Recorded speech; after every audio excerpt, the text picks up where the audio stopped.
The Harris family seemed like the kind of household everyone admired from a distance. Linda Harris was known in her neighborhood as a hardworking single mother who did everything she could to raise her son right. After her husband left when Daniel was just a baby, she took on both roles, provider and nurturer, without complaint. To the outside world, her life was simple and respectable. She worked a steady job at a local office, paid her bills on time, and waved kindly to her neighbors as she carried groceries from the car.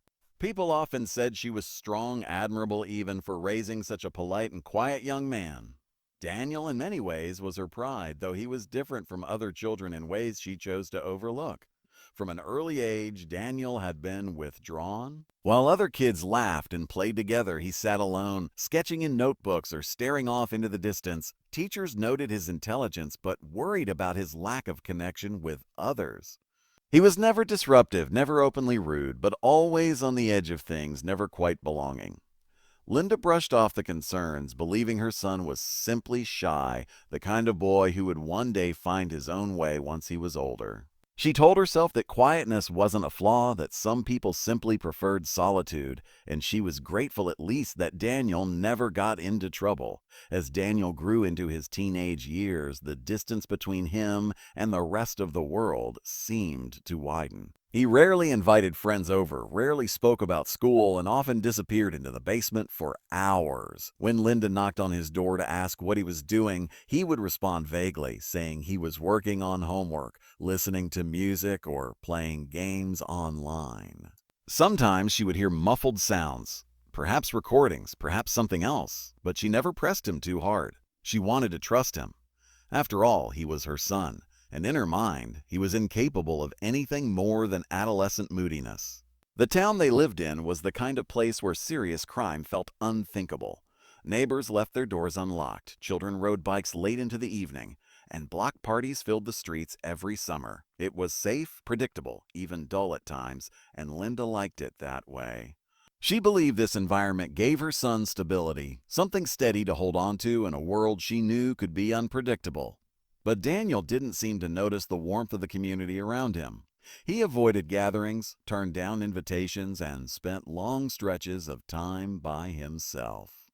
Linda told herself that her son was simply different, unique in ways the world might not understand right away. She believed there was nothing unusual about his late-night routines, his quiet nature, or his preference for isolation. What she didn't see, or chose not to see, were the small signs hiding in plain sight, the dark edges forming in her son's shadow. To her, Daniel was still her quiet boy, still the child she had raised with love and sacrifice.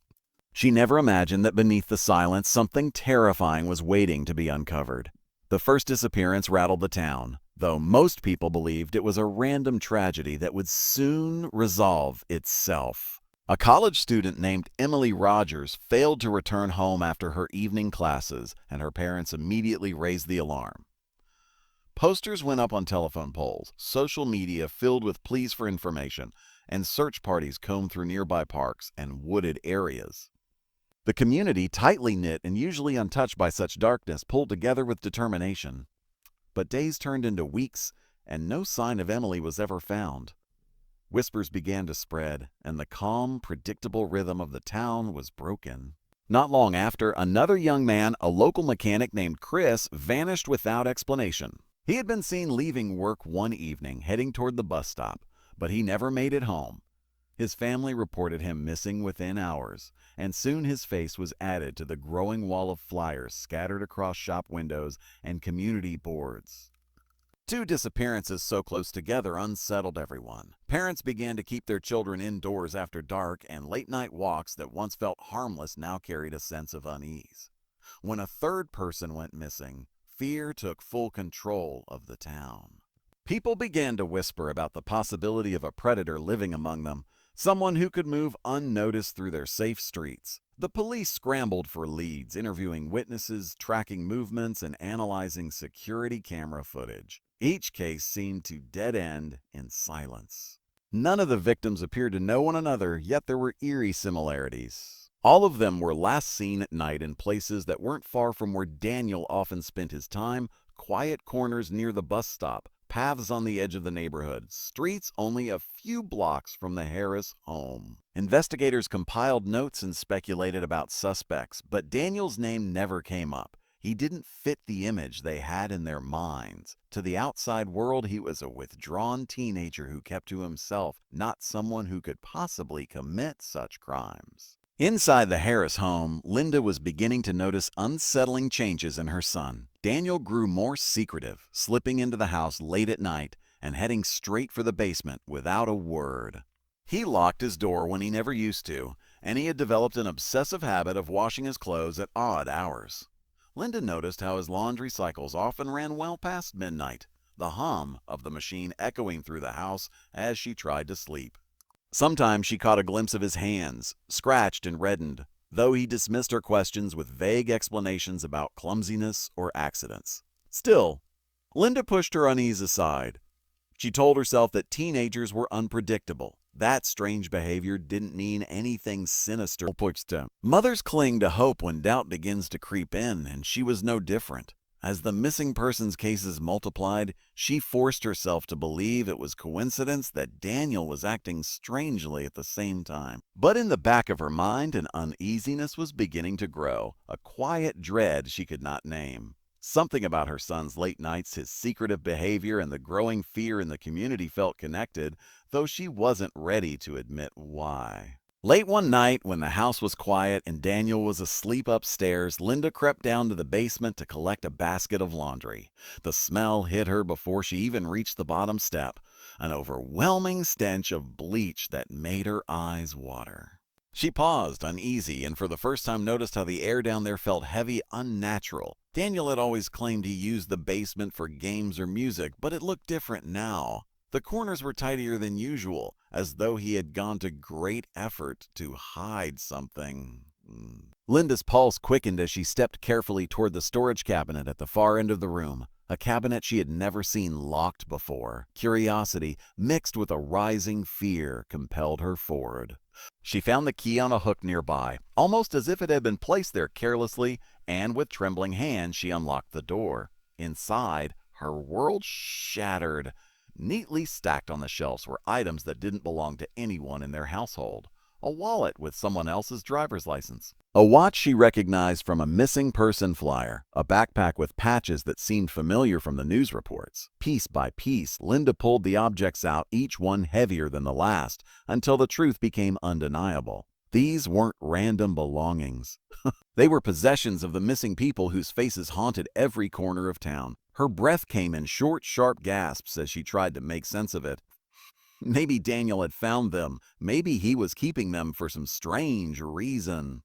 Her mind raced with desperate excuses, clinging to anything but the obvious, but the sheer number of items told her otherwise. This wasn't a mistake or coincidence. This was deliberate. Daniel had been collecting trophies, souvenirs from people who had vanished without a trace. The quiet boy she had raised, the son she had defended as simply shy, was tied to something horrifying. Linda backed away, her knees threatening to give out. She stared at the cabinet, its open shelves gaping like a confession. Memories of Daniel's odd behaviors flooded back with new clarity. The late nights, the locked doors, the endless laundry, the scratches on his hands. Every detail lined up in a chilling pattern she could no longer ignore. Denial tugged at her, whispering that mothers don't raise monsters, that love and care should protect a child from such darkness. But the evidence in front of her cut through those illusions. The boy upstairs was not who she thought he was. For hours, Linda sat alone in the dark basement, clutching the belongings, paralyzed between love and horror. She thought about going to the police, but the idea of turning in her own son felt unbearable. At the same time, she understood that keeping this secret meant living with a nightmare that would only grow. Each missing item on those shelves was proof that Daniel had crossed a line from which there was no return. And in her heart, Linda realized she was no longer living in the safety of ignorance. She was living with a killer. The town's fear deepened when authorities made a grim discovery in the wooded area that bordered the community. Shallow graves, carefully concealed beneath layers of leaves and branches, were uncovered by a group of hikers. Inside them were the remains of several victims who had been missing for months. Each body told a story of deliberate violence, injuries that were controlled rather than chaotic, as if the killer had studied every move in advance. Detectives described the work as methodical, almost clinical, the kind of precision that pointed to someone who planned each step carefully rather than acting on impulse. The town that once prided itself on being safe and uneventful was now gripped by panic. People stopped walking their dogs at night, stopped answering the door for strangers, and began looking at their neighbors with suspicion. In the Harris home, Linda carried the weight of a secret that threatened to crush her. Every news report about the graves made her stomach turn, because she already knew the truth.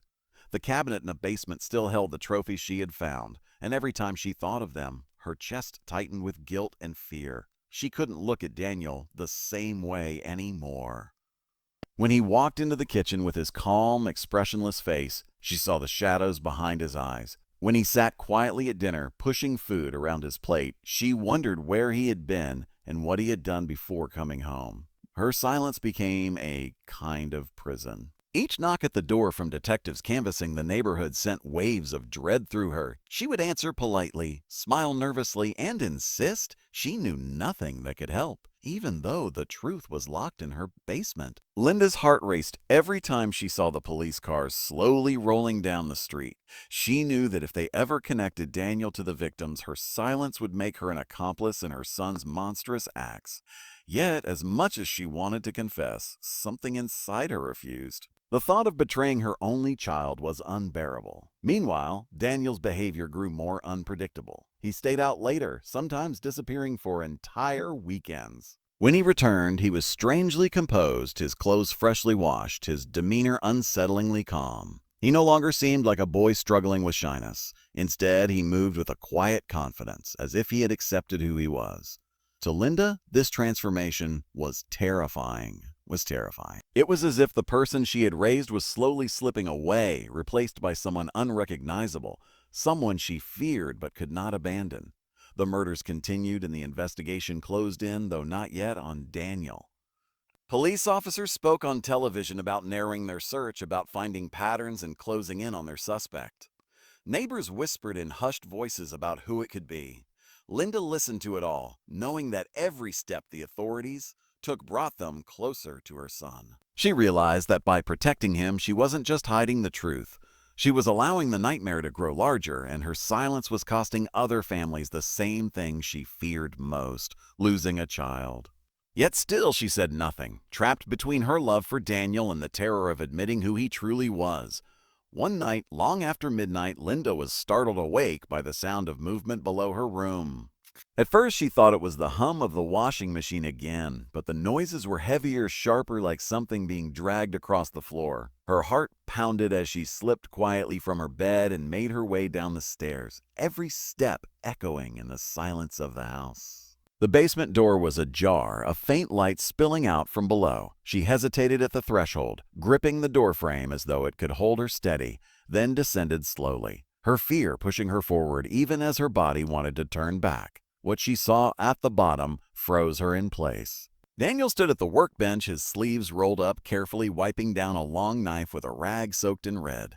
His movements were calm, deliberate, almost ritualistic. His face showed no panic, no guilt, only focus. Linda's breath caught in her throat, and for a moment she thought she might collapse under the weight of the truth pressing in around her. The image of her son, standing in the harsh basement light with blood on his hands, shattered the last pieces of denial she had been clinging to.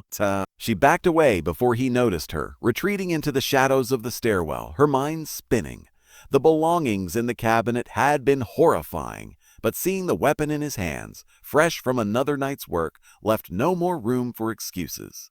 This was not a phase, not a mistake, not something that would pass. Her son was killing, and he would not stop. Every ounce of motherly instinct she had told her to protect him, but another voice, the one that had been growing louder in the back of her mind, told her that protecting him meant sacrificing more innocent lives. By morning, Linda made her choice. She gathered the box of trophies from the basement, her hands trembling as she placed each item inside. The faces of the missing victims flashed before her eyes as she sealed it shut. Then, with a kind of mechanical determination, she drove to the police station. Carrying the box inside felt like walking through fire, every step heavy with betrayal and heartbreak. When she placed the evidence in front of the officers, their expressions changed instantly. The missing puzzle pieces they had been chasing were suddenly in their hands. Within hours, police swarmed the Harris home. Neighbors watched from their windows as Daniel was led away in handcuffs, his expression eerily calm, as though he had expected this moment all along. The news spread quickly, sending shockwaves through the community. The quiet, polite boy no one ever suspected had been the predator hiding among them. Families of the victims wept with both sorrow and relief, finally given answers but left scarred by the truth. For Linda, the aftermath was unbearable. She had been the one to stop him, yet she felt no relief, only emptiness. She had raised the very monster who had torn so many lives apart, and though she had delivered justice, she carried the guilt of not seeing the signs sooner, of protecting him for too long. Her decision had saved lives, but it had also destroyed the one person she had spent her whole life trying to protect. She was left with a truth she could never escape. Her love for her son had blinded her, and her silence had given him time to kill.